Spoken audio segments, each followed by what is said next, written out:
How difficult is Leon Edwards to deal with? I don't know.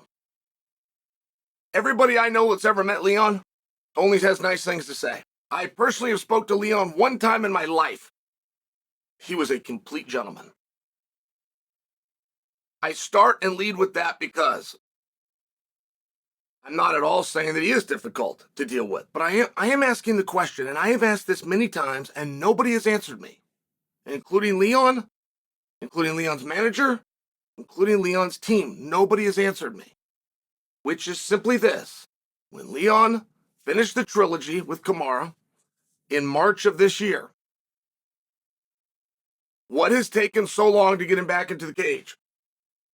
He is owed, per his contract, 3 fights a year. Now, so you understand, if they offer you a fight and you say no, that's one. That's the way the contract works. I don't have evidence that he was offered one and said no. I don't have that proof. But I do wonder. I do know that after the trilogy, which was a very special event designed for Leon, they took the fight to England.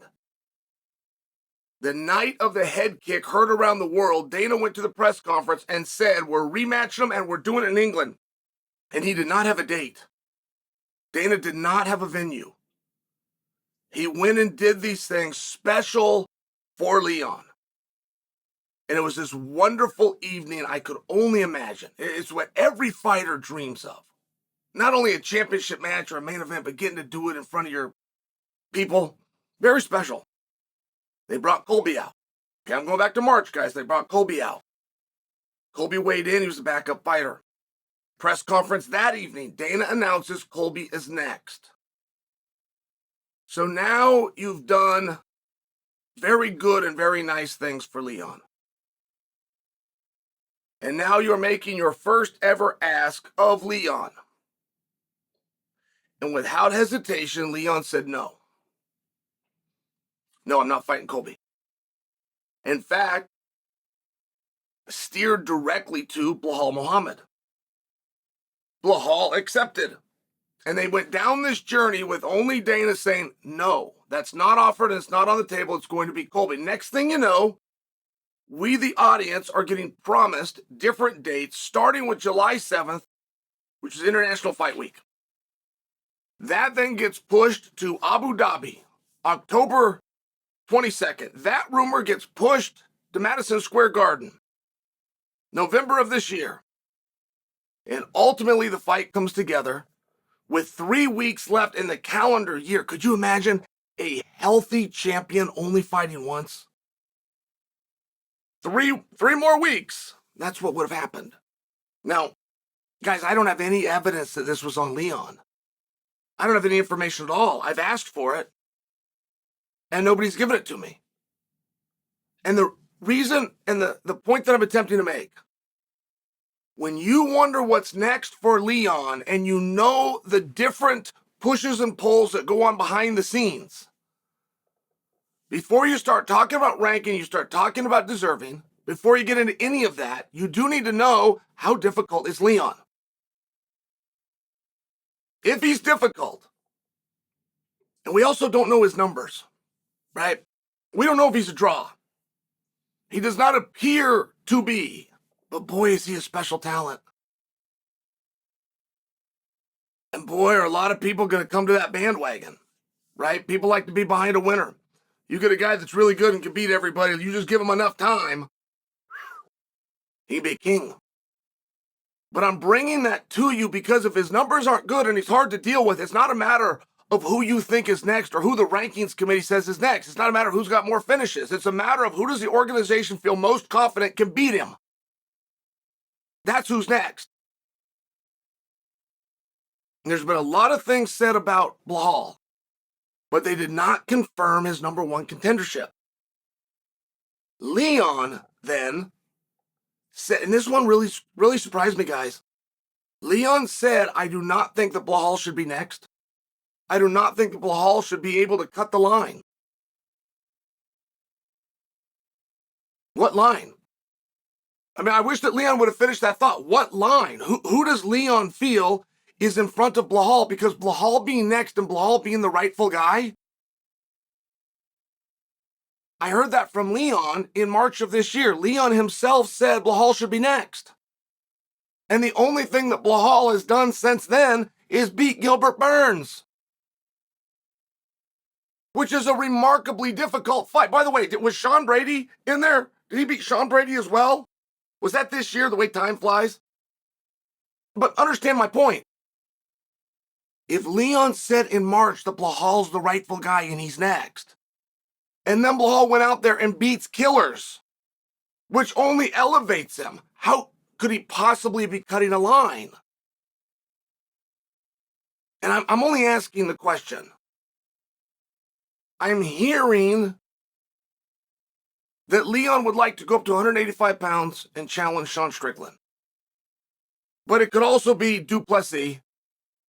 It could also be Adesanya. Whoever has the belt at the time, but that's what he would like to do. Now, if you're doing that for marketing, these are very helpful things. But if you're doing that in private talks behind the scenes,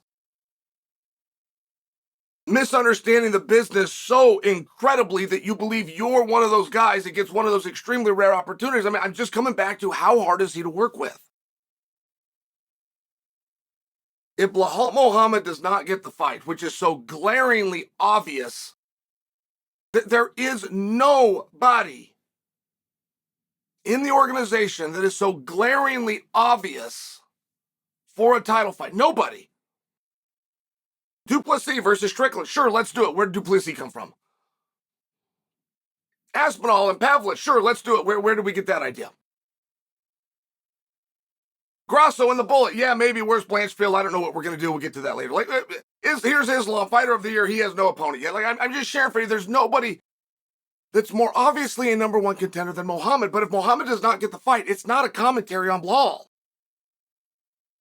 It's a commentary that Leon isn't drawing and he's very difficult to work with. Just so you understand.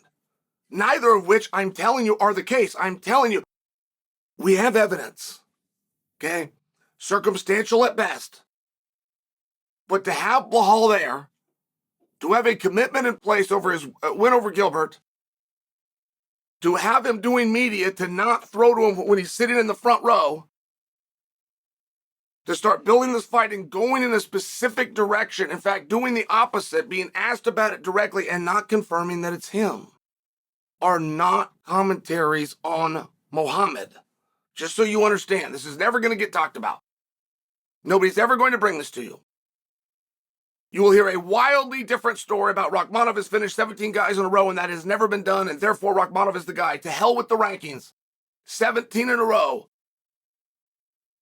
I mean, you could go even further with Rakhmonov. Those 17 fights that he had and 17 wins and 17 finishes, I don't think he's lost a round. If he's lost a round, I haven't seen it.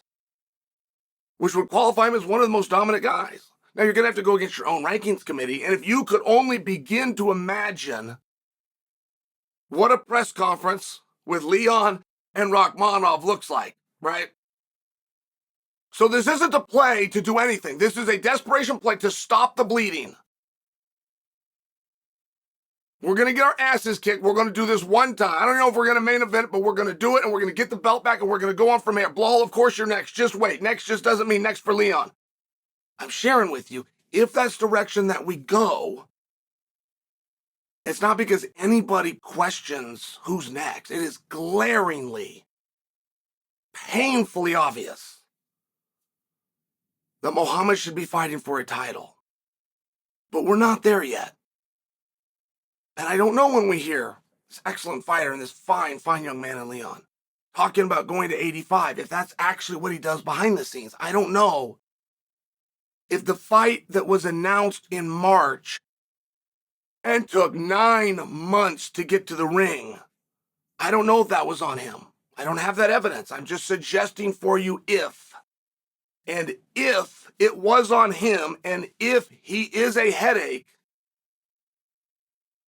it could be that his next match is with Rakhmonov.